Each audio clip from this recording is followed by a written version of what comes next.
Well, hello, lovely listeners, and welcome, viewers. I have another amazing guest for you today. Now, this man, Ian Jarvis, his name came up quite some time ago. I had the wonderful Matt Hoy on this podcast.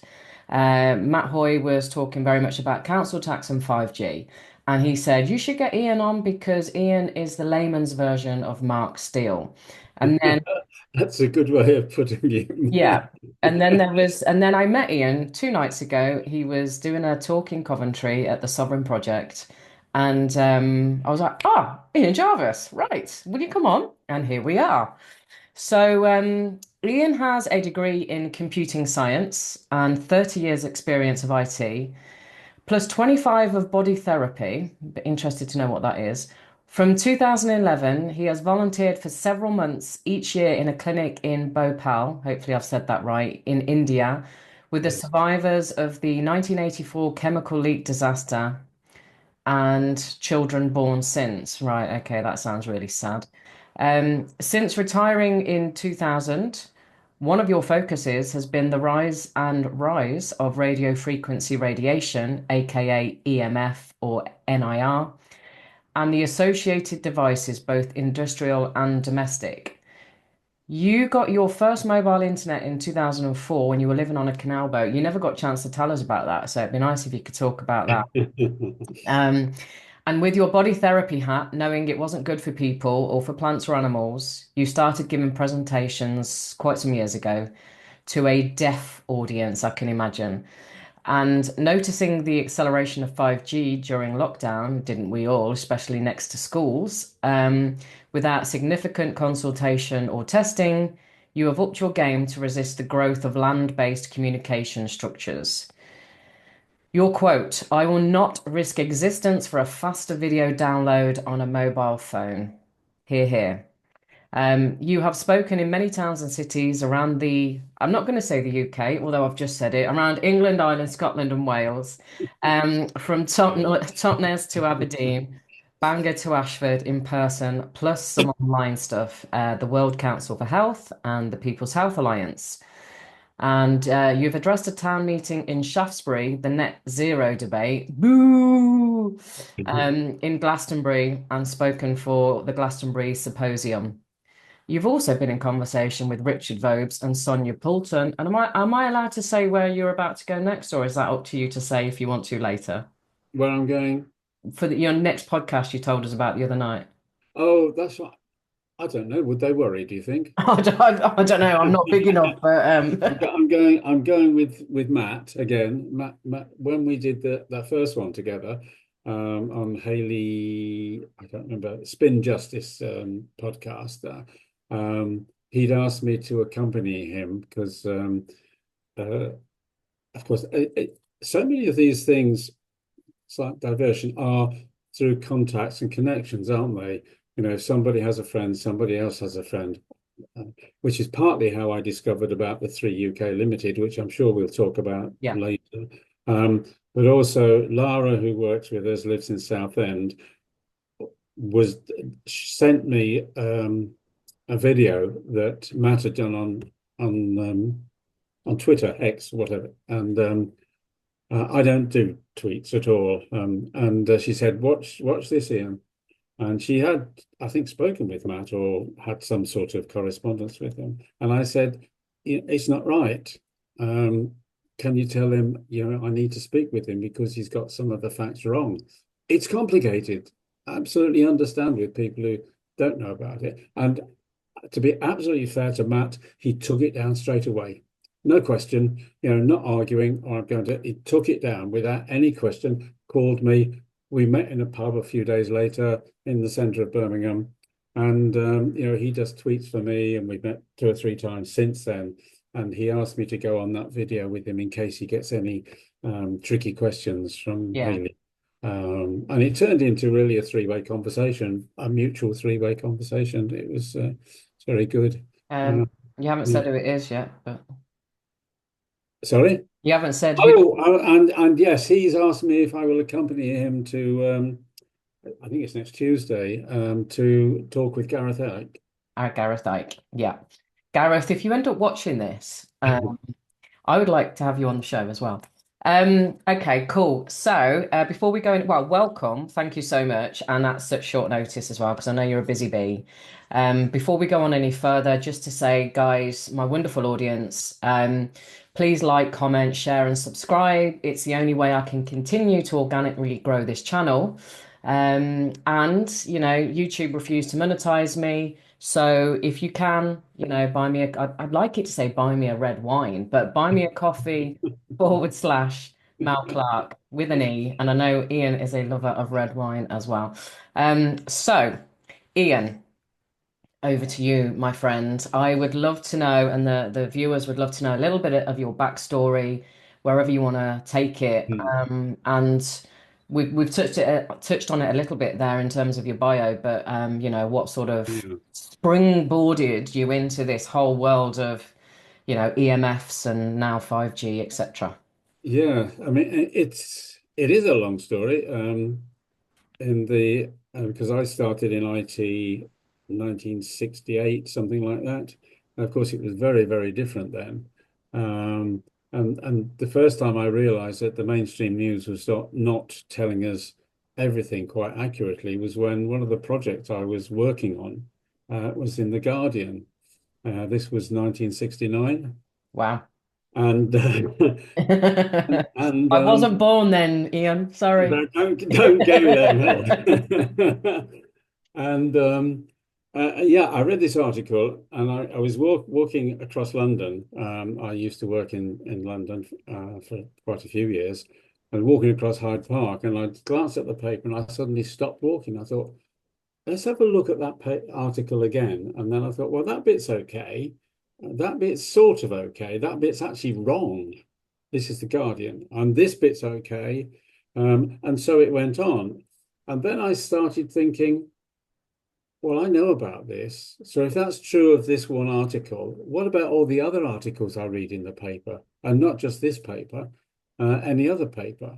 So that started me thinking about, and thinking everything I read on the newspaper. It was all newspapers in those days. I can tell you that because you weren't there at the time. And, um, and then and so it went on. And then, of course, life gets in the way, etc., etc., etc. And then when it got to around about 2010, I was practicing body therapy. I'd left the civil service. I'd really left IT, although I was always part-time, I suppose. And I I went out to Bhopal.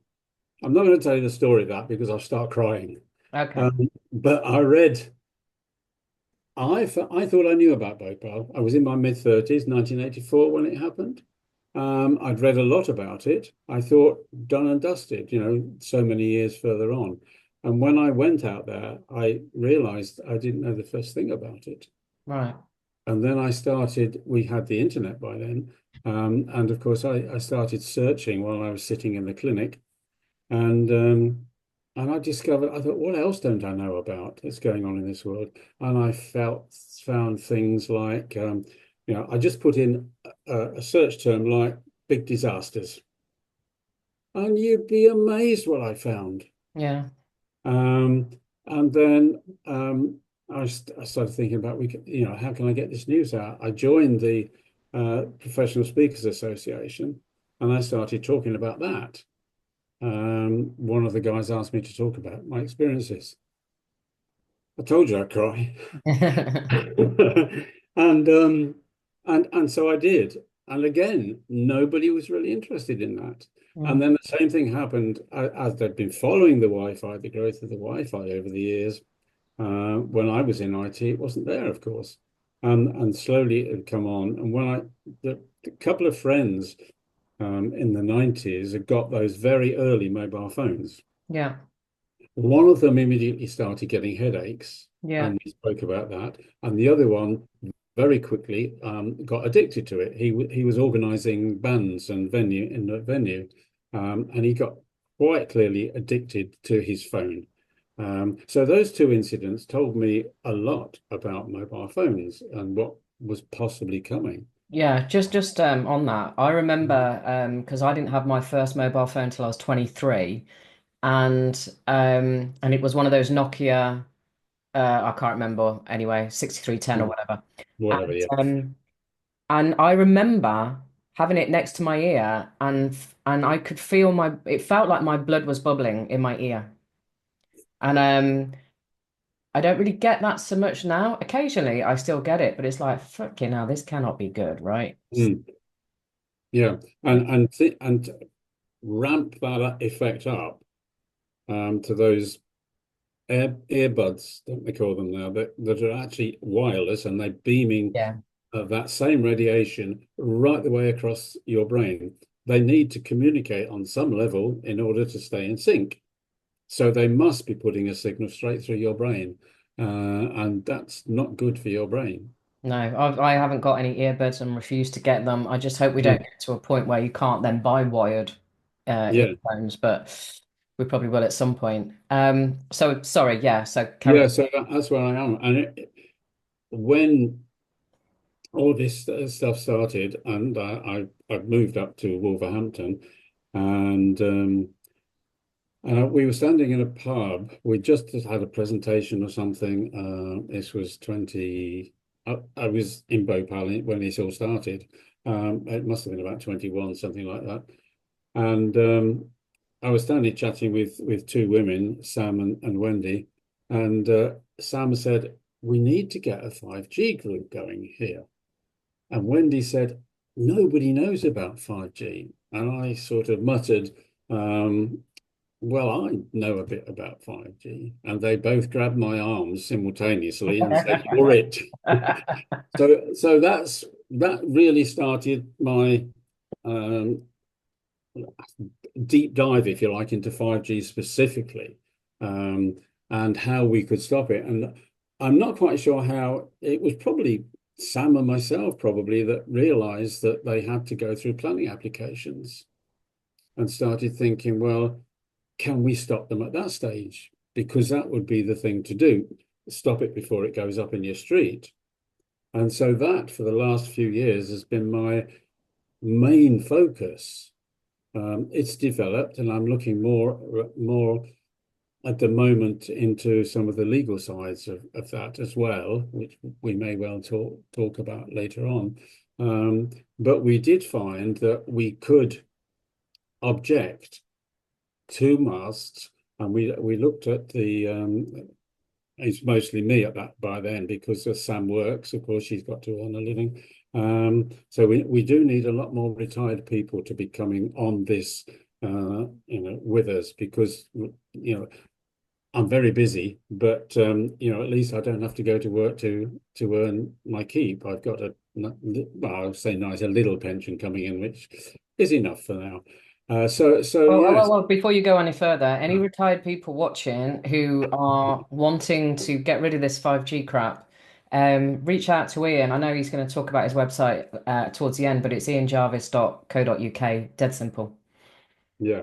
So yeah, thanks for that. And it's so we started working in Wolverhampton, and I sometimes say to people that all the things I've done just for myself, because I have been independent as an IT professional, um, this has been in one sense the most successful, and I've never advertised it. I've done no marketing whatsoever. Um, I decided that people needed to know, and I wrote a talk. I gave that talk in Wolverhampton, and then the talking, the speaking around the country just went from there, random. I don't know how it approached. I guess I must have spoken to about 40 or 50 towns or cities or whatever, little groups. Some of them small, half a dozen people, but half a dozen people with the motivation is all that's needed. Yeah. Some of them, 100 people. Quality, not quantity. It's Yeah, that classic yeah. saying, isn't it? How long ago did you start then? When was that conversation in the pub? It was probably about 2021, something like that, Right, 20, so yeah.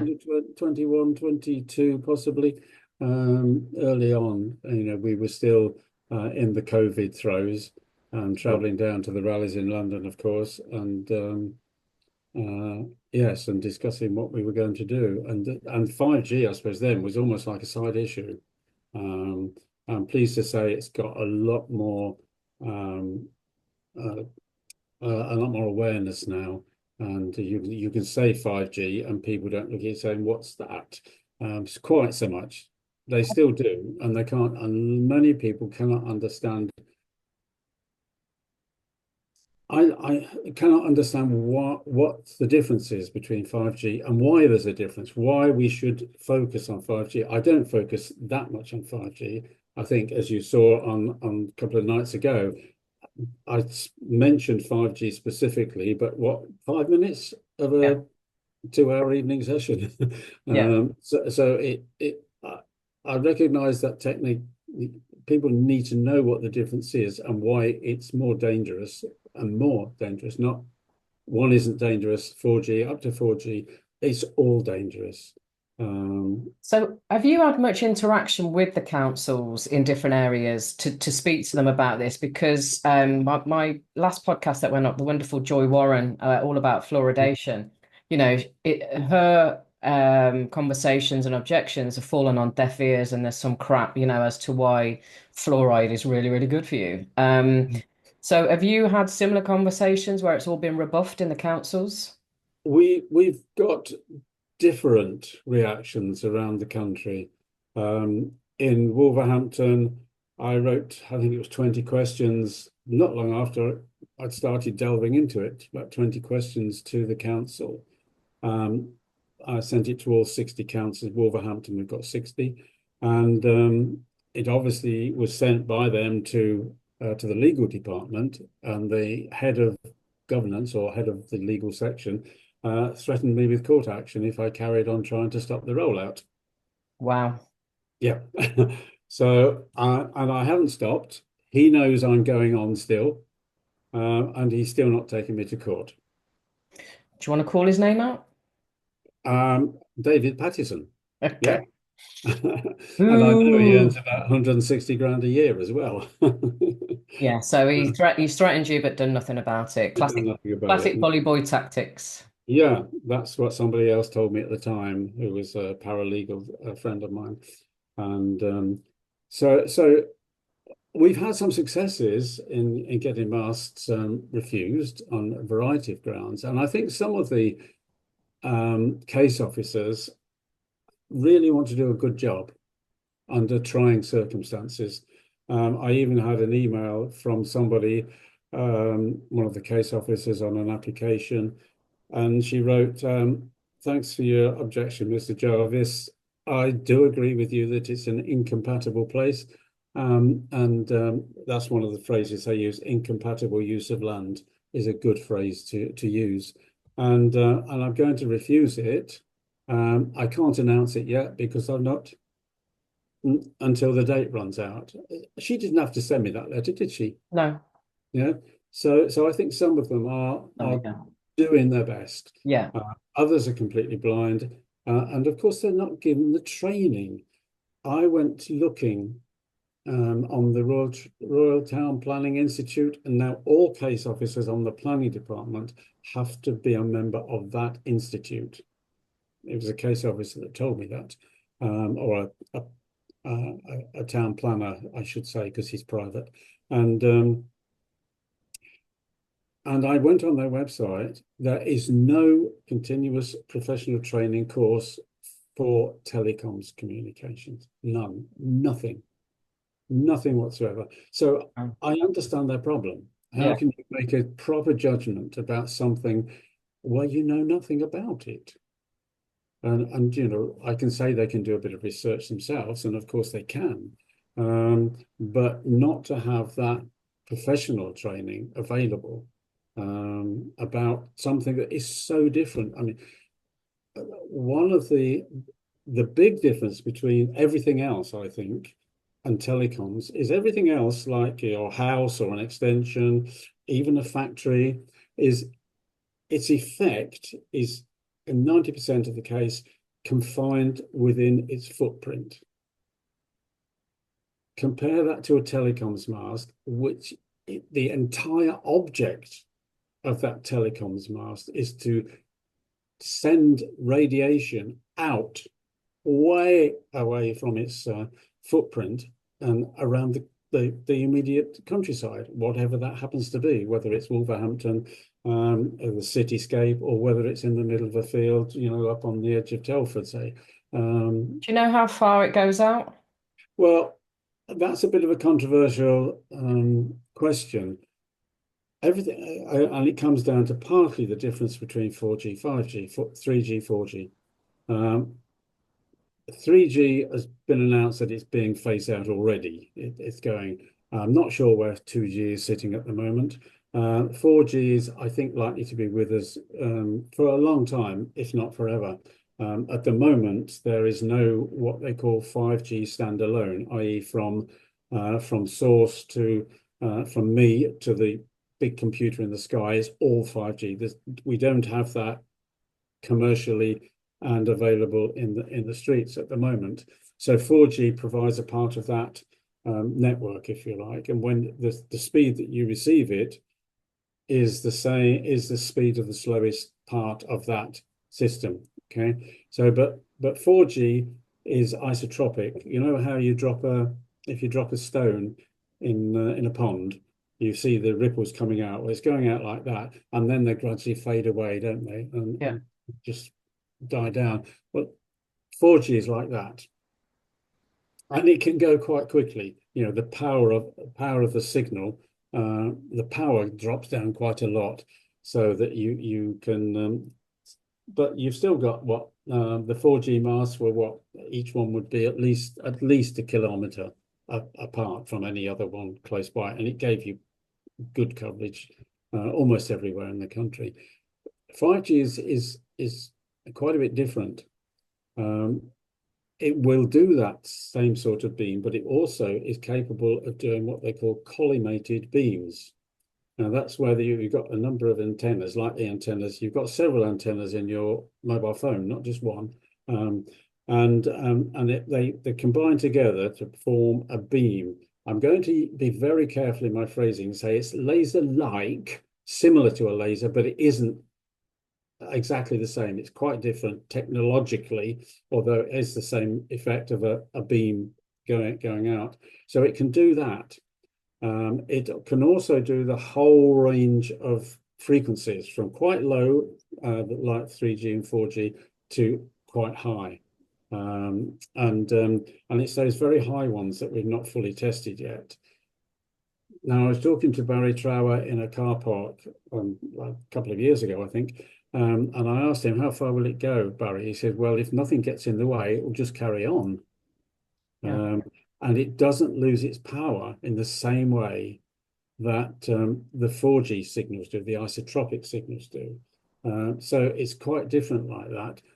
The higher bands that we're not really using at the moment in the UK anyway, other than in very specialized places, which go very fast, high data capacity, get blocked very easily, like trees, houses, mountains will get in the way. But the lower ones, Nokia, I may have said this a couple of days ago, I can't remember, but the lower ones will go on for a long way. And Nokia says they will go through doors and windows. They say with one 5G tower, we can service thousands of customers over hundreds of square miles. Wow. One tower. So and yet what the councils tell you when they're doing planning, oh, it will only go 50 meters, so we've got to put lots of masts in. Well, that applies, in the sense that it gets blocked, it applies to those higher frequencies. And at the moment, to my knowledge, we are not going much above 5 or 6 gigahertz at the moment in the general open area, like your streets and things.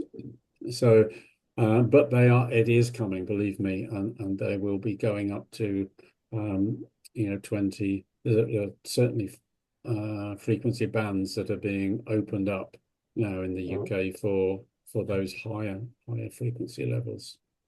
Yeah, I was going to ask you, we were walking the other day, and the old-fashioned, you call them old-fashioned now, telegraph pole with all the phone lines. Mm.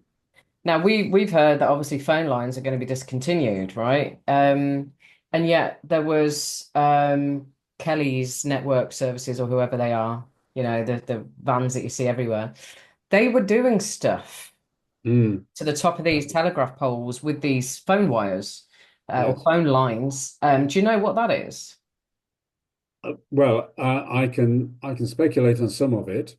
The Some of it is for the fiber cables, and they because they don't want to dig through your garden anymore. It's too difficult. So they're putting up sometimes on the old telegraph poles, and sometimes they put a new telegraph pole up. And I think they're taking that, bringing the fiber cable up to it, and putting that up to the top, and having a connection box at the top, and then they can put the wires into people's houses so that they've got the fiber broadband. Yeah, Right. which is a good idea. Mm, Yeah, I'm not going to knock that. Fiber isn't perfect, but it's a lot safer and it's actually more reliable than and faster than the Wi-Fi systems are. So that's not a bad thing. What I have also noticed, though, that they're starting to put up other boxes up there, which are not connection boxes for cables. And I think they could be what we refer to as small cells. It's almost like a mobile phone up there. It's just quite a small thing. It's got 5G transmit receive capability in them, and that's generally speaking what they are all that they will do. right. So there certainly is an element of that, and also there's an element of the 5G small cells um, in street hubs. Street hub is looks like one of those advertising hoardings in the street. Yes, you get them. They're like um, um, a big tablet on its side, and sometimes they've got defibrillators with it, and you can and they're being put in all sorts of places and they're on the ground, and they do have 5G capability in them, most of them, not all of them. So, your little kiddie is walking past, they're at that kiddie height and your height because they're on the ground. And at least, for what it's worth, the ones on the tops of the telegram poles, at least they're, 8 meters above you. So not, well, 4 meters above your head, 6 meters above your head. And what So about these antennae you see at the top of some LED lampposts? yes, now there's controversy about those because they often look like, and sometimes the council will tell you it's just a solar um, thing to help to charge them. But I've actually read an advert by Talensa, which says quite proudly, "Hey, we can make the people think that it's one of these, but inside it's actually an antenna." And you know, you mentioned Mark Steele at the beginning, and Mark has actually taken one apart, and you can see the antennas in some of those. They won't all be the same, but there is a lot of technology going out. And, I'm not hardware technology. I never was. So I can't take what I say with a pinch of salt. Get Mark on your channel and ask him about those specific hardware technical things. That's his place. He knows far, far more about that than Yeah, I ever will, for that matter. yeah, no, I don't claim to be, I say I started work in 1967, went into IT in 1968 within the civil service, and was working in IT software development, big systems. Um, I ran the operations for the Police National Computer at one time. That was one of the first systems that had every police station in the country was connected by cable and had a terminal in it. So, I've worked on some of those big systems, but it's always been the software, database design, those sorts of things. I've never been a hardware expert um, yeah, in that sense. yeah. But I know what's going on and I know what they're being used for, which, as you saw a couple of nights ago, those are the things I talk about. What will it be used for? Where are we going with this development of this surveillance equipment, which is at the very least what it is? Well, do you want to talk more into that then, in terms of what you were Yeah, talking about? we can do. I certainly think it's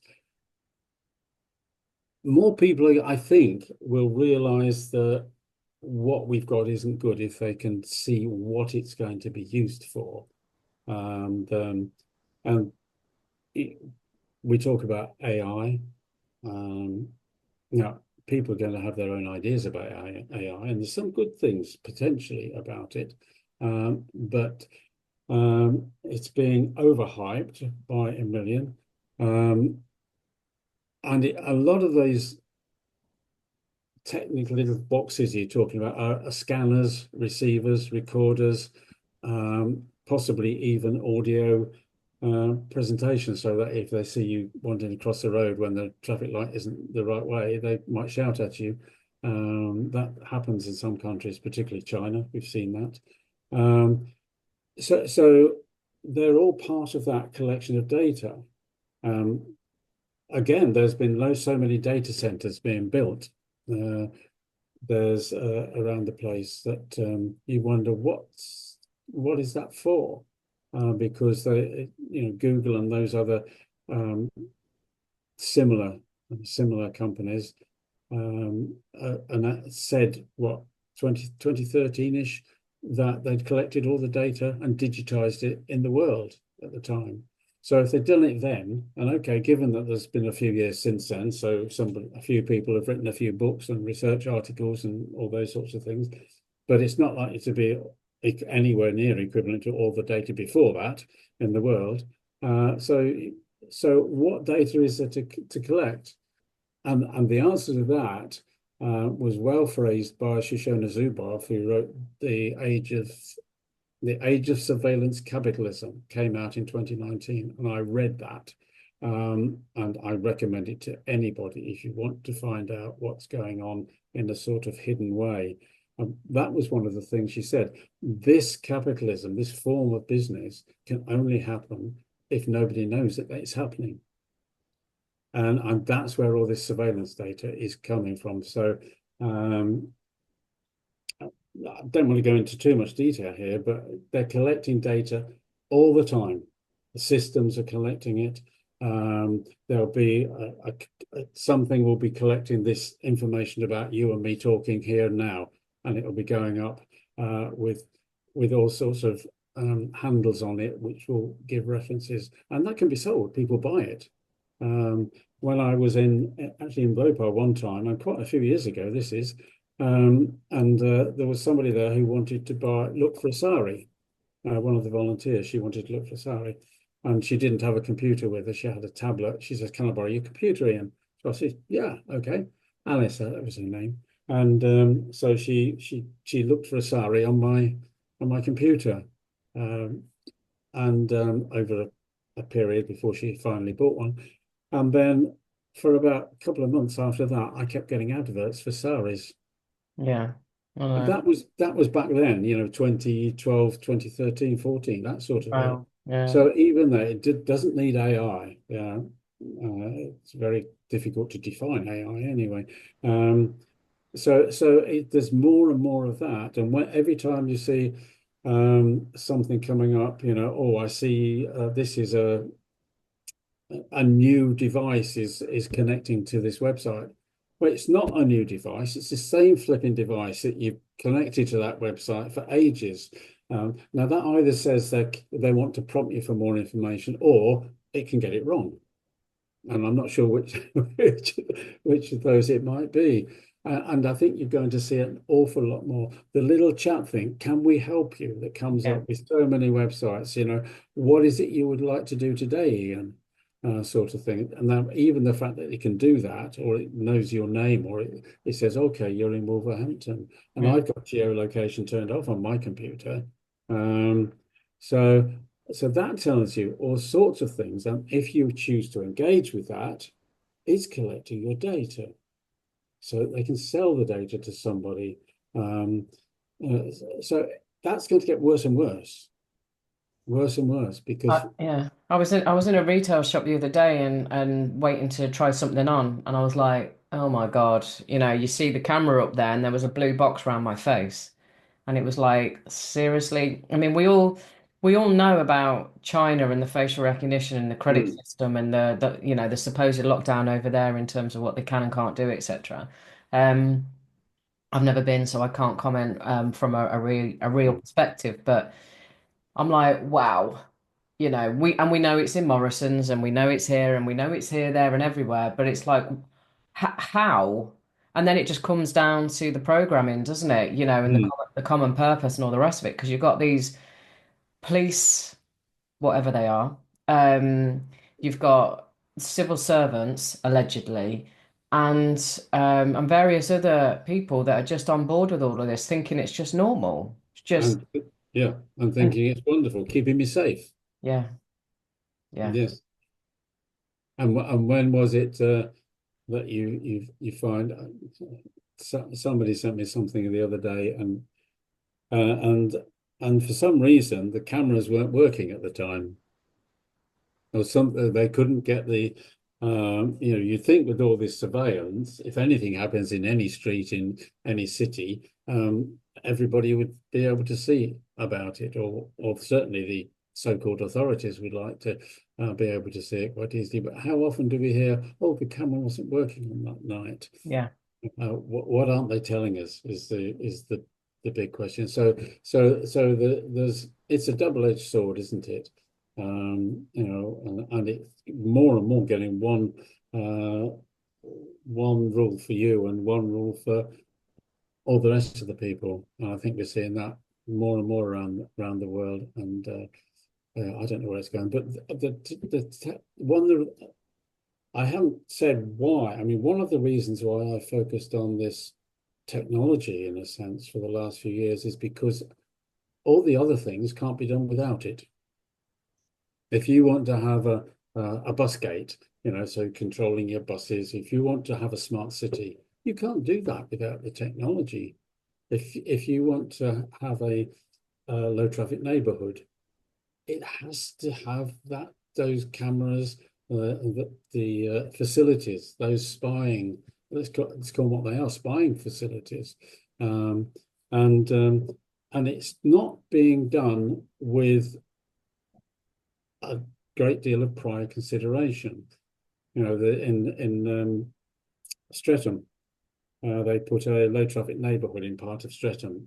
Somebody who was working with us, now living in New Zealand, lived there, and they had to take it down because sometimes it was taking the bus an hour to do a journey through Streatham High Street that would normally take them 15 minutes. And Crazy. crazy, yeah. And nobody's thinking about these things. And I went to a meeting, it was a year or so ago at least, uh, Kings Heath, which is a suburb of Birmingham. And they were talking about exactly that. And he said, well, if I can't go inside this area, he says, he was a church goer, and he said, somebody picks up this elderly lady. Um, she lives only, a couple of 100 meters from the church, and it's a very quick trip to and from. But he said, if they introduce this, and I can't go outside of this area, and he had a map on a board, and he said, I'd have to go here, and he very graphically showed how that journey from a 200 meter dash to pick her up and take her home, it was going to be about several miles Yeah. that he had to go to get around it. The idea of those things are nonsense. And there was another one as well, where somebody's house caught on fire, and she was living in a trial low traffic neighborhood and waiting for the fire service to come. They couldn't get there because of the barriers in the road. They had to call the fire service from the next block in the next suburb of Birmingham to come, and they came. And so, now, if that had been in the middle of the countryside or the middle of somewhere where there wasn't a neighbourhood so quickly that could send out another fire engine, her house could have burnt down. Yeah. I You know, know. I know I've seen stories as well where ambulances couldn't get through and all of this, and it's just Mm, like yeah. it's just absolutely lunacy gone even worse. We know that our public servants. I mean, we shouldn't tar them all with the same brush, but you do think, Jesus Christ, get a frigging brain, will you? Get some frigging common sense and start thinking for yourself. But unfortunately, they're dumbed down. We've been programmed. They probably still Mm, they probably still watch the news and maybe EastEnders or whatever, and that they just go about their business with their head yeah. down really, without really thinking about things. And then you get things like that where an ambulance can't get to somebody that's dying or putting out a fire. I mean, it's just And, ludicrous. and those two things I mentioned, I can mention them because I was actually in the meeting room where these Yeah, people were talking about. And the woman with the fire, she said, I brought my two children here. They were 10, 11, 12, 13, that sort of age. She said, I brought them here so they can learn yeah. what's happening because they're going to have to grow up in this. So, so based on that, have they got rid of the restrictions in King's Heath? I'd have to go and check. I'm not sure. Okay. Well, I've certainly driven through there a few times because I go to a meeting just beyond there from where I am, and and I think it's certainly not down the high street. We can drive through quite easily now. So Mm. something may have happened. But thank you for reminding me on that because I must check with some of the people who live down there. Yeah, Yeah. Birmingham is quite a it's about 20 miles from where I live. I live in Wolverhampton, and I know not many people know the geography of the West Midlands. Yeah, I mean, there's a little area in Coventry called Ilsden. I don't know if you've heard of it, but that's where they're sort of focusing their attention. It's not a 15-minute zone yet, I don't think, but there's certainly barriers that have gone up to stop people going through in some little roads. And it's like, is that just because people use it as a cut through, Mm. which obviously happens a lot, doesn't it? Or is this the start of bonkersness? Well, I mean, it might be a bit of both. I mean, before we started talking about uh, LTNs and things, yes, the councils did have a habit sometime of putting a barrier up to stop that sort of thing. But it does seem a little bit odd. I mean, I know it's not nice if you've got in a narrow street, you don't want people zooming along at 30 miles an hour even, because you've got children and cars and so on. So it's not great. And something needs to be thought about it. But instead of, I mean, I've seen places um, where you've got a two-way street here, which which needs some attention, and a street next to it, which has got a barrier on. Now, why couldn't they make that one way that way and the other one way the other way? Wouldn't that be Yeah, another option yeah, instead of closing one off? yeah, And then it would solve the problem for both streets. yeah, yeah. Yeah, Rather than dumping it onto the other street. Yeah. yeah. So why can't anybody else think of that sort of possibility? I'm not the world's genius after all. Mm, Uh, so where yeah. do we go? Yeah. So, but I mean, I will say that what we've been doing is working, I think, and both in the planning situation and in other ways as well. We are raising um, awareness as we go along, and we still have lots of people. I'm sure you do as well, getting your calling the conspiracy theorist card out, which to me, when I get called a conspiracy theorist, um, I just know it's a stops the conversation. It's their attempt to stop the conversation because they can't think of anything else. I've even had a thump in the eye, and Really? really on a yellow boards and a traffic lights. Yeah, Wow. and I feel sad for that young man that his only reaction was that instead of stopping and saying, I really think you're wrong and could you enlighten me why you think this? Can we not do that? You know, I think in terms of the young generation right now, I mean, I we know things are crazy, we know things are different, and every generation it's the same, right? So when I was younger, I thought, the older generation didn't know anything and all the rest of it and blah blah blah, and so it goes on. But Yeah, that's right. literally, when I was driving to your talk on Tuesday night, I could not believe what I was witnessing. There was basically a main road and it was a T junction. And on this T junction, there's a bollard in the middle between both sides. Hmm. And I was like, what the hell's going on? And there was a young lad who had got out of his white BMW 1 Series and was being chased by another group of lads in a black estate. And they were literally going round in a circle where this T junction is, around this bollard, trying to hit this young lad. Now, I didn't see it, but my son was with me and he said I think he's got a knife in his hand. So the lad that was running and being chased by the car sort of had a knife in his hand and was trying to whatever. And then I was just like, and it was rush hour, so I just put my hand on the horn and just kept it there. Basically, Get to there, yeah. I was trying to disrupt whatever momentum these two twats had got. And Mm. and it seemed to work because then the guy with the knife jumped back into his white BMW 1 Series. And I wish I'd had the time to take some pictures, but I didn't. Um, and then he zoomed past me and the other one took chase and I packed again and my son's going, will you stop? Will you stop? Will you stop? And I said, I don't give a fuck.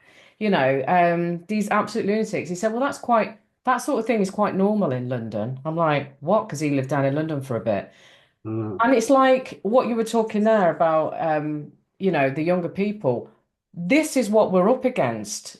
The go-to is knives and violence and all the rest of it because they mm, can't or just don't want to, or whatever the reasons are, think differently, think outside of the programming, think outside of whatever situation they've been brought up in, and brought up in to believe. And then, we know about gangs and all the rest of it and this, that, and the other. So Christ knows what, but I know there are enlightened young people. I know there are. But then you see that kind of crap literally in front of you in a good neighborhood, and it's like, you think, what is going on? wow. Yeah, Yeah. I mean that young woman. There was the one young woman in your meeting the other night, wasn't there? Yeah. Yeah, and it's great to see them.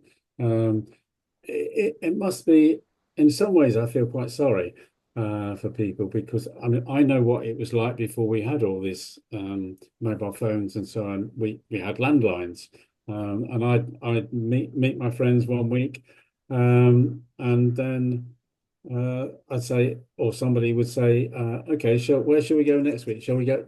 And we'd decide on somewhere, we'd decide on a time, and we'd be there. Yeah. We Yeah. weren't phoning each other, the mobile phone. We just knew. And if somebody didn't turn up we'd wait there for a period of time. If they didn't, then somebody at some time would check up on them eventually when we got to a landline or got home or something.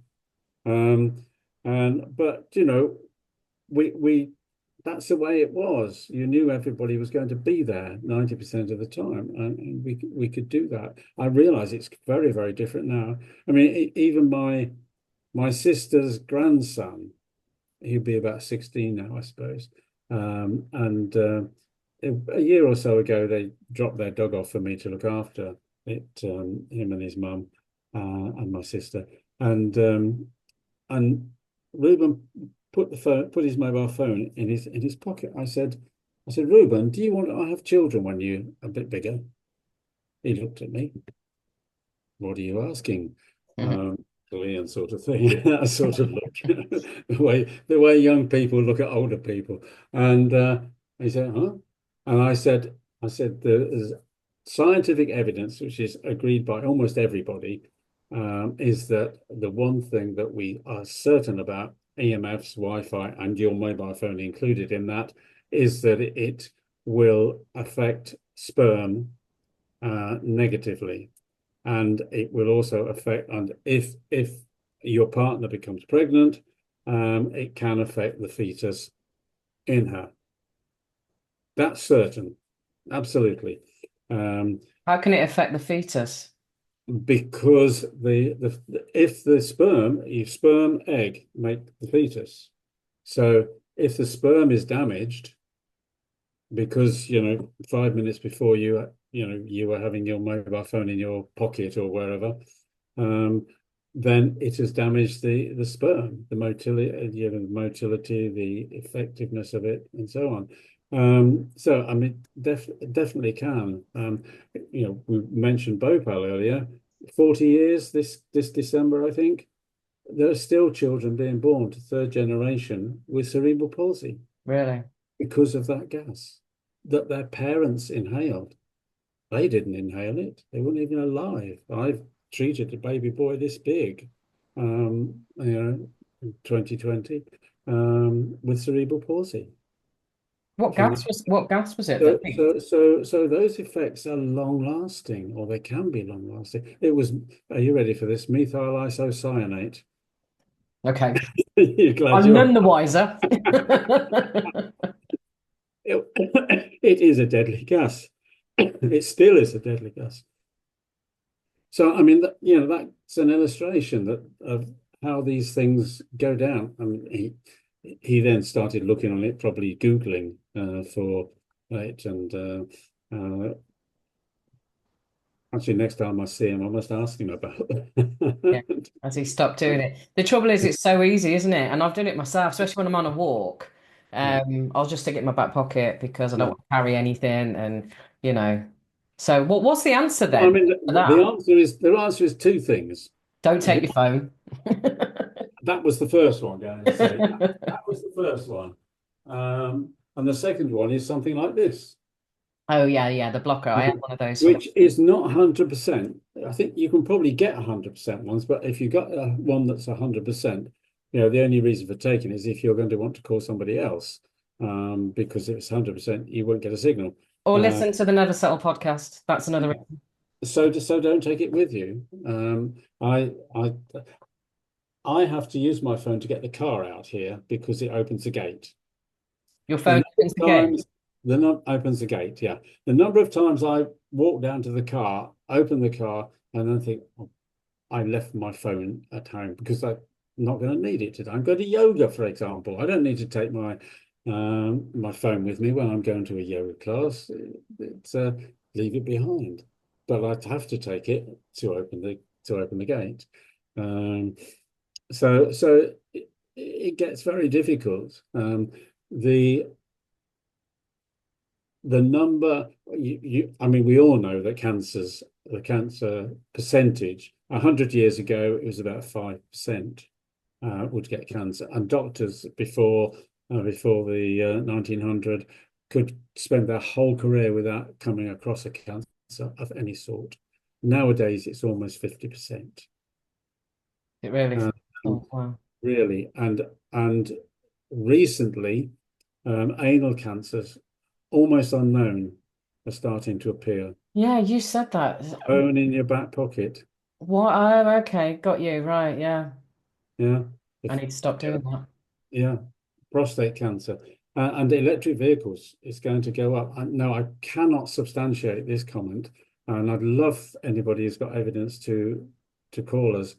Um, but I have heard that the cabbie drivers, particularly in London, where they're in it all day for many, many days, transferring to electric vehicles are starting to get more cancers Really. because radiation from the batteries, they're sitting on top of batteries, or for 8 hours a day, every single day, and it's having an effect on them, on prostate, uh, etc. And with women, of course, it's the ovaries, um, primarily, or the baby if they're pregnant. That's a lot of it. But I get mentioning Barry Trower again. He's very unwell at the moment, but he did a lot of research on the effects of on fetuses in the womb. And there are so many different ways that it can affect the fetus in the womb. Um, Not just by going through the body walls of the woman. It can actually, if it affects her blood in some way, it can go through the placenta as well, and have some effects. He's written a report which I can probably put my hands on and send you a copy if you want. Yeah, please. What's your thoughts? Because you're very spiritual, and if so, Abraham Hicks don't really listen anymore. I don't know what's happened to Esther Hicks, whether she's taken some time off or whatever. I don't know, but the philosophy that was very much coming through from that collective consciousness was if you believe something's going to harm you, it's going to harm you. So, like, if you smoke 100 a day and you think this is really going to hurt me, then the chances are you're going to get some kind of really bad disease and die. But we know of people that have smoked maybe not 100 a day, but say 40 a day, But a whatever. lot. That's a Yes. lot. That And live until go on. 100. Yeah. Yeah, Yeah. exactly. That go unhealthy. And then, people that eat a load of crap and people that eat very healthy and still get ill, and all that Mm. sort of stuff. So the whole thing with this EMF and the radiation, if you believe it's going to hurt you, it's going to hurt you. Now, obviously, we don't want to be silly. I don't know if you can see it, but I've got a little shungite thing on the back of my phone.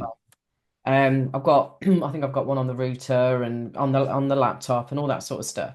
And it's sort of blind faith that it's working, right? Yeah. Um, but what's your thoughts on, you know, the more that we put the fear out there about how dangerous all of this technology is and all the rest of it, the more it sort of is the perpetual, well, yeah, it is going to be horrible and harmful because now we're all living in danger all the time and we don't want to, well, we don't even know where we can go anymore because there's smart meters there, there's a fucking LED there, there's a bloody 5G mast there. I've got this strapped to my ass.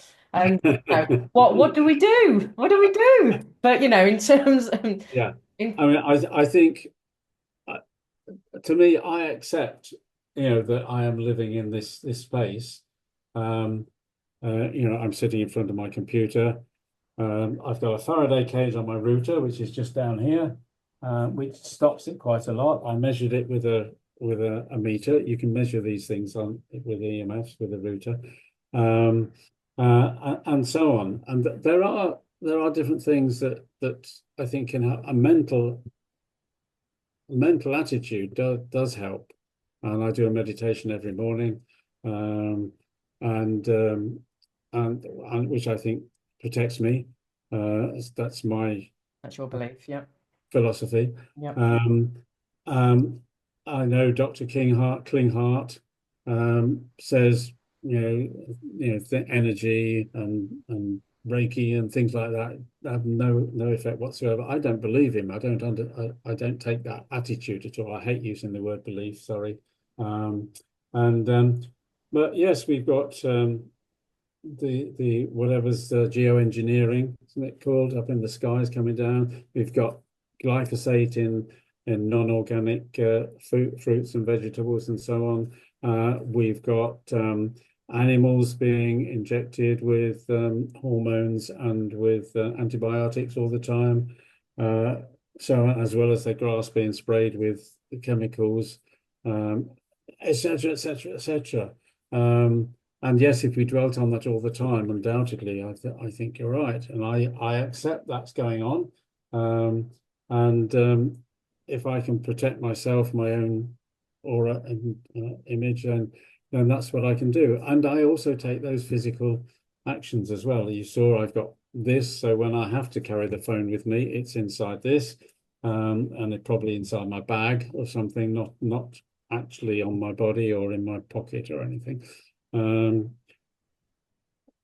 Ultimately, it is difficult, but we've got to maintain a positive attitude for, I think, for all the things that are going on, and that we I think we've got to get out of this. We will get out of this, and I think I'm not sure whether I should use the term "win" when we're on a podcast that's going to go out to millions of people. But Millions, if only, Ian, if only, maybe one day.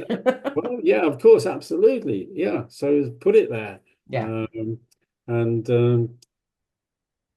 so we've got all sorts of things, and people are inventing things, and there is nutrition, and there are devices as well that will help you. And there's people. You probably haven't seen my interview with Joe Whitaker.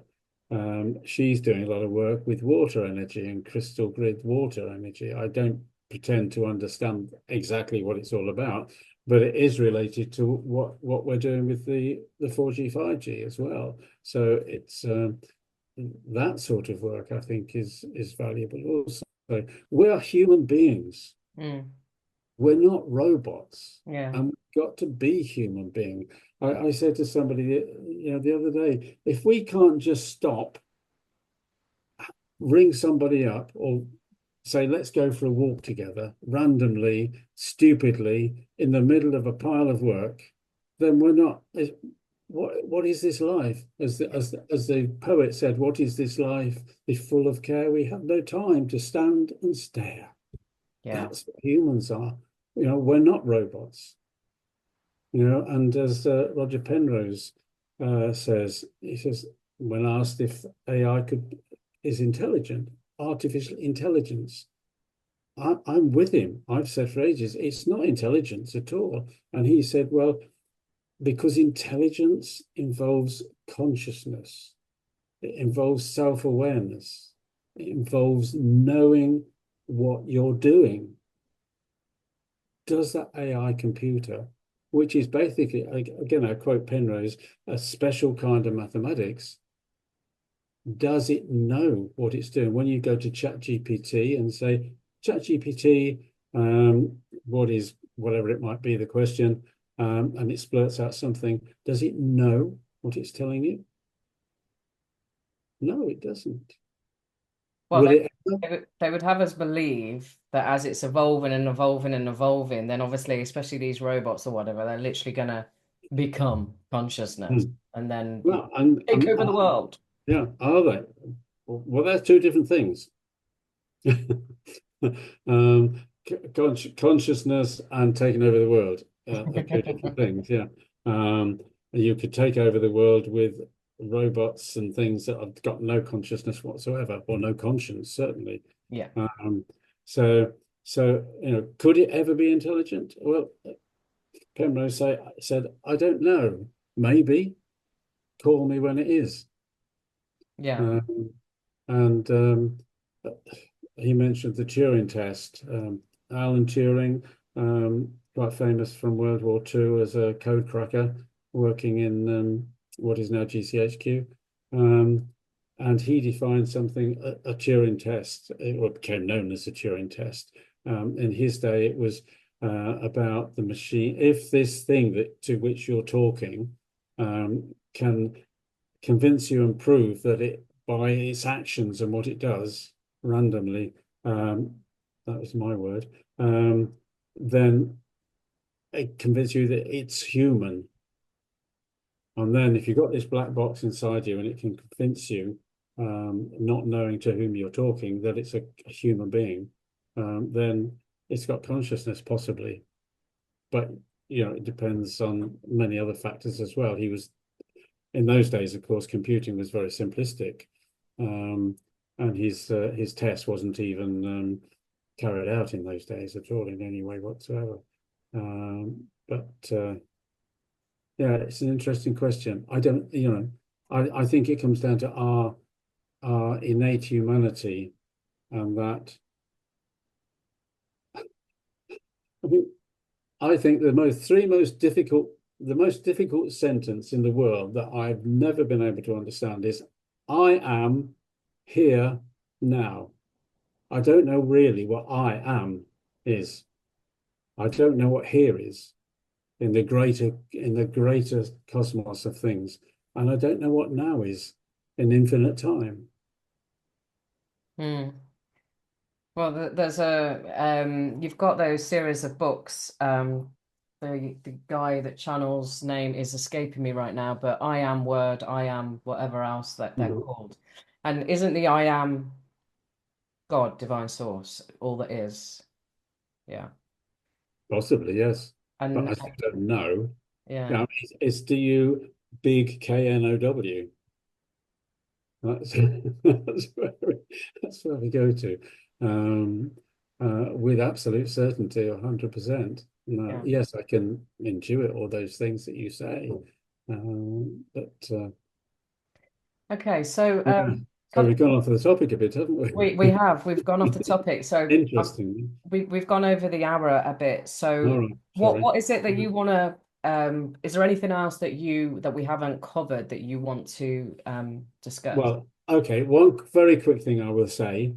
Um, I discovered August 23 that there was a company name being used to get a planning application through with what they call a nickname certificate. I'm not going to go into it. Um, and the company was dissolved. And this was a piece of paper that was a legal instrument and that was effectively giving the council the uh, carte blanche to ignore any effects of health or healing on anybody at all. And that company, people think they'll know which company I mean if I say 3 UK Limited. Hmm. Uh, it was dissolved in 2015. So hundreds of our masts, if not thousands of our masts, um, could be on our streets illegally because of that. I've looked at 25, 26 something or other councils, and I found 1,000 such certificates, such documents. So if you extrapolate that up to 300 councils, that means there could have been 10,000 applications in the last few years with such a illegal document as part of their approval for planning. So Um, you're saying so what I would like people to do is to notice that. And the question simply is, if you accept, even if you accept whatever you think about the Wi-Fi out there, the 5G, do you want all this stuff in your street illegally and uninsured? And if you don't, get in touch. yeah. We need people like you to help us. We are too few in number at the moment, and we need to get one or two people at least in every single county around wherever we're talking about England, Scotland, Yeah. Wales, and Northern Ireland. So you see, I learned quickly. Yeah, yeah, you did. You did. And Um, yeah, I mean that's the thing. We need help for people to get on and recognize that we don't want this in the street. We don't need it. It's not for your mobile phone signal. It is for things like machine-to-machine communication, AI, and the things that go with it, surveillance. yeah, absolutely. The surveillance is getting out of control. Yeah. And if Um, you feel lost, it's not hard. We can train you, we can teach you, and things, and they even accept objections like this thing is ugly and it's a clutter in the street. Those sorts of normal things, normal human being things, do count in planning objections, whatever you think about it. so just to put a bow on that, if you like. So what you're basically saying is 3 UK that was a limited company that was dissolved in 2015. I think that was the Mhm. year that you mentioned the other night. That is the company that have put safety certificates in place for a large majority of these masts that have gone up, Yeah, for a large number of them. Yeah. and it doesn't even exist. It doesn't exist, and when it did exist at one time, 3 UK Limited, formed in 1994, and it was run. It had nothing whatsoever to do with telecoms, and it's not the company that you know today as the Three Mobile Company with the squiggly three number. Yeah, Mm. so it has nothing to do with that whatsoever. So there's no connection at all with directors or anything like None that. whatsoever. No. None whatsoever. And I'm in touch with the guy, the CEO, owner of that company when it was an active company, and I know what it is, and I know he's concerned about it, about somebody taking that three-letter name to court because owners of companies that are dissolved can actually be taken to court. I mean, he would be able to fight it in court and say, well, that it they that it's a false instrument or whatever. So But nonetheless, it would be worrying for him. so you're in touch with the original CEO of Three that dissolved in 2015. Yeah. Okay. So who is issuing the three safety Well, the certificates? company is Hutch. Have you? the company ultimately behind what the company we now know as Three with mobile phones is called Hutchison, not Hutchinson, Hutchison. Hmm. Um, and and and they use various company names, which they legitimize, of course. They've had about three different names since I've been working on this. So that's the company mostly, with some other companies like agents um, who have been using that name. And they used it knowingly because I found out about it in August 23 via an email from one of their solicitors from that company. Hutchison. Yeah. So they are knowingly using So three. they must know it. Yeah. That solicitor has now left.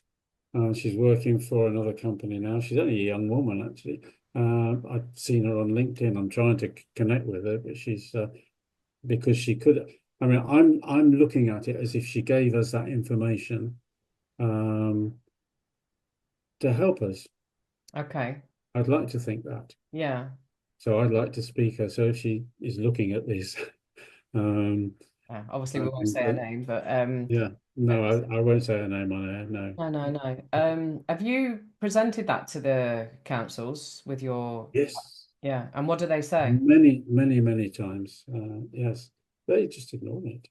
We've got the certificate, and you never believe it. One council, well, one of my colleagues, who's actually a parish councillor as well, took it to his own next council up, and the legal person in the county council, and the legal person says, "Well, we don't really need to know who the applicant is." So I thought, well, I bet if I tried to put a house up down the street, you'd want to know who the applicant was, wouldn't you? Absolutely. Yeah, It's like and that too. you want to know the electrician who certifies my electrical system was a legitimate company, duly qualified, wouldn't you? You'd flipping well make sure of that. How can you possibly accept this? So I think, that the nub of that means there is potentially, well, now they've all been told, every single council knows this now. We've written to every single council and Wow. told. That means if they continue, it's malfeasance, Yeah. surely. Yeah. And They uttering. have the power to say, no, this isn't a valid application. And they can be convicted of uttering, knowingly using fraudulent documents, Yes, even though they've been given the information, and yes. you can prove that as well. So, councillors, you want to watch your ass. Mm, It's coming. It is coming. Like you said, there isn't enough of us doing this at the moment because everyone's got their own battles, and so mm, you've got the likes of you that are specialising in the 5G and the EMFs and stuff. Then you've got other people like me, council, mortgages, that sort of thing, and people and joy, water.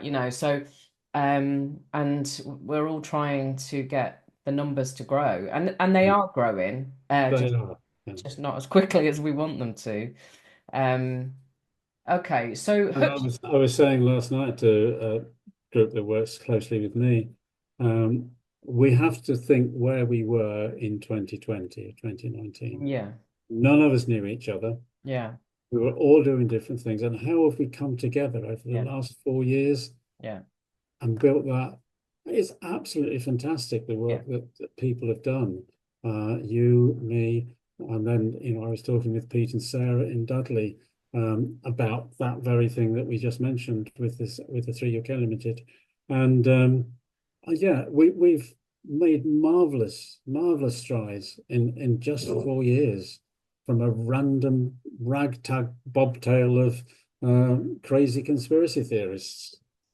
absolutely. And Hutchison, so is this the companies that's responsible for all of the masts? No.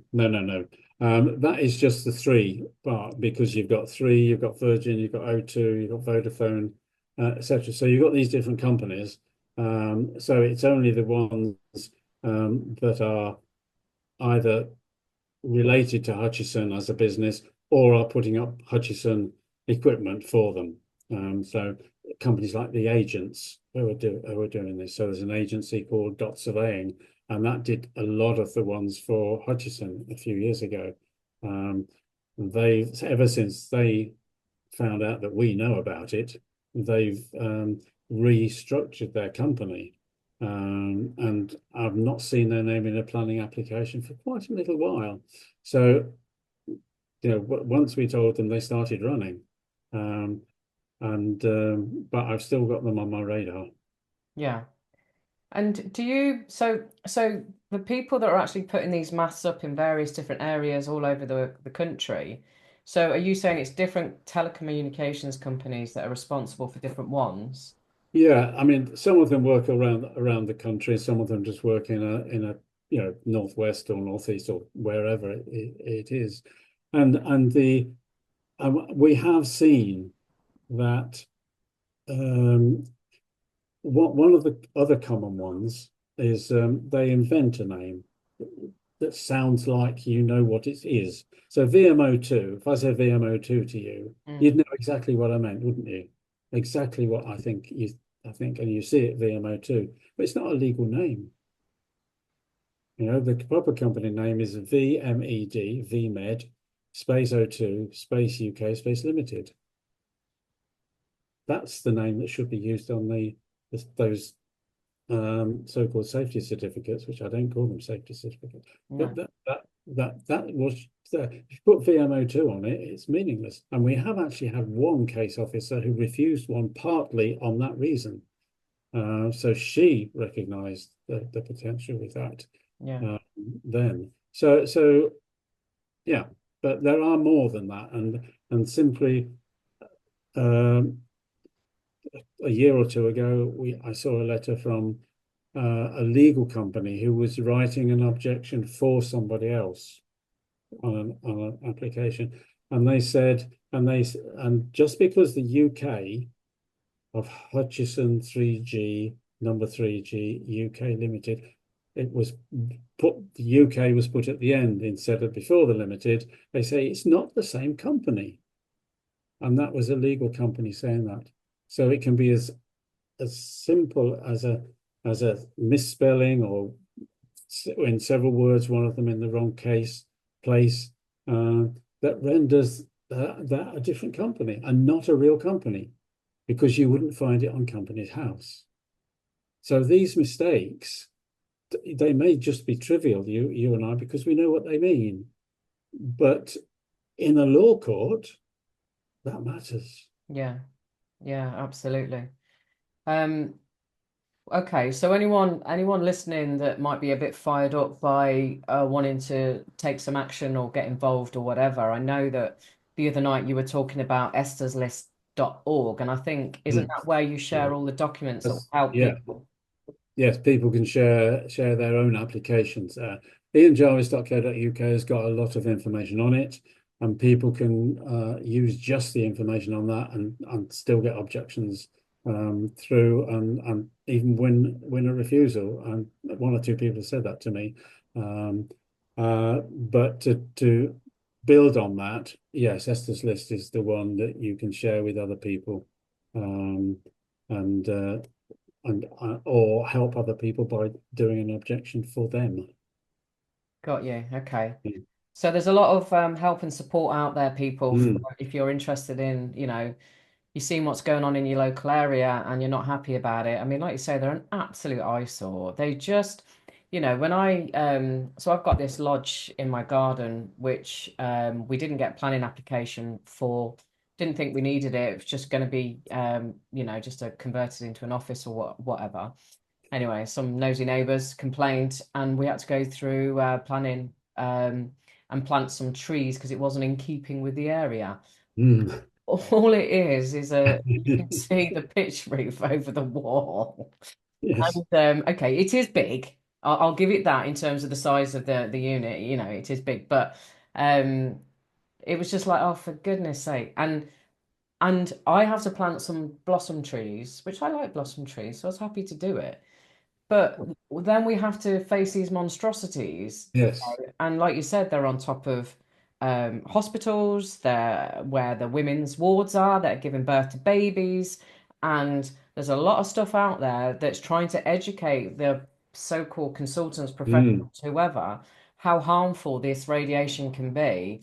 And yet it's all falling on deaf ears at the moment. Same as the fluoride, same as the mm, these, all of that sort of stuff. Nobody wants to listen at the time yeah. until it's too late, if you like. And yet for your lodge, they made you do that, and Yeah. yet they're sticking these stark, ugly things in the street. Yeah. Even on that alone, where's the common sense? So I'm sure most people would agree that a 20-meter mouse or whatever it is in the street is as ugly as your lodge is in the your back garden, Yeah, and it's very less pretty and lodge. less camouflaged as well. Yeah, Okay. So well, you've just spoken there to ianjarvis.co.uk, estherslist.org. Those are the two main places to find out more and maybe contact you if they want to contact you. And I know that you will continue to do speaking gigs. Is there I anything will go anywhere, is there Mel, anything coming anywhere up? in the country. Is there anything coming up for you locally or Um, I'm trying to think. Some people in Brighton. There's several groups in Brighton, and they're looking at the moment to either organise one big one down there or several small ones in the different towns, Burgess Hill, Brighton itself. Um, what's the place that begins with S? Just on the west of south something. Anyway, along several of those places around there, possibly Lewis. Um, so it'll either be several there or one big one if we can find the right venue for it. Yeah. and do you That's, advertise your events on your website? no, I don't. You should. Just giving you some more work to do. Yeah, just give me some more. If you want to come and be my secretary, Mel, you're more than welcome. I wish I had the time. I could do with somebody to organise all those things. Yeah, I know what Well, you mean. I did have somebody who was doing my diary and things, and that took quite a lot away from me. But she's now probably not going to do it anymore. So at the Well, moment, I'm doing it myself. we've got some wonderful people watching right now that would probably gladly give you some of their time and expertise. So reach Yeah, out to Ian if yeah. you want to do that. Anybody is good at admin and can talk to people Yeah, about fixing an event up, and yes, that would be brilliant. yeah. Absolutely. So if you're out there, that person, and I don't mind whether you're young, whether you're old, whether you're whatever you are. Yeah, just willing. That's As all I long require. as long as you don't identify as a cat. Uh, Yeah. Yes. Yeah. I don't I jest, I jest. yes, yes, of course. Before I let you go, just give us a little snippet about this life on the narrowboats. Oh, well, life in a narrowboat is really good. I went there in 24. No, I went in there on 2004 when I bought my first one. I lived on it for about um, 10, 11 years, something like that. And I enjoyed it. It's an interesting life. You see, canals tend to go through the backsides of most cities. Mm. Some cities are now opening them up so that making them a feature through the centre. But some are behaving rather strangely, and you you swap some advantages for some. It's like I turn on the tap in my flat here, and the water's going to come out. If Yeah. I've not filled up the tank on the boat, it's not going to come out. So you've got those things, but you spend a lot more time outside, and almost every single night I was on there, I would go out before going to bed at night or whatever. I'd walk out onto the front deck, and you know half the time there'd be bats flying around uh, my head and things. So you get a lot, so much pleasure just from that as well. And yeah, I've often thought about it because I walk on the canals quite a lot. mm, I just feel like, would I feel safe? Is it private enough? You know what I mean? How did you find? mm. Fine, Yeah. fine. The majority of people on the canal are good people, and there is a real community. and a community spirit, even if you see somebody only for a few hours or a couple of days or whatever. Yeah, Uh, it's more about the arseholes that come walking down when they're pissed or whatever. You know what I mean? yeah, you do get some of that, but Yeah. usually not late at night, not really late at night. But yeah, you bump into somebody and say, "You're going up the locks? Can we go up together?" Yeah, of course. And so on, yeah, Yeah. you may Uh, never meet them again. yeah. Yeah. Uh, Okay, well, Ian, it's been a pleasure to have you on. Thanks again for the short notice, and it's been a font of information for people that do want to learn more about, you know, the harmful technologies that are ever increasing around us as we speak. And you know, the upshot is, you know, and we were talking about this before we came on, if, you know, is Trump going to save the world or is he the Antichrist? You know, it's yet to be decided or figured out or whatever. But ultimately, we've all got to do something ourselves and not be waiting for somebody to come and save us. And that's what Ian's doing. That's what people like me are doing in terms of my little fights that I've got going on, and you know, and getting people like Ian on the podcast to raise more awareness, because I know, given my, you know, given the organic growth I've had on this channel over the last few months, which has been amazing, there is a real appetite for this, and there's a real appetite for people to want to know where to start or where to go or how to connect with people. And you know, the 5G stuff, we have a couple of people in our local Coventry Sovereign project that you know, that have been at this for a few years, and you know, yeah, working with me. Yeah, working with you you're exactly. teaching And Carol and that's to it. And it takes a lot of time and effort and patience, I would imagine. So if you want to get involved, please, you know, get involved, people. And I just want to say thank you, Ian. But I love to finish these conversations with anything you feel called to share before we finish up. Oh, goodness me, you put me on the I spot. know, sorry. I okay, I will say, to the people who, yes, God will provide, but she's not going to throw it in through the door.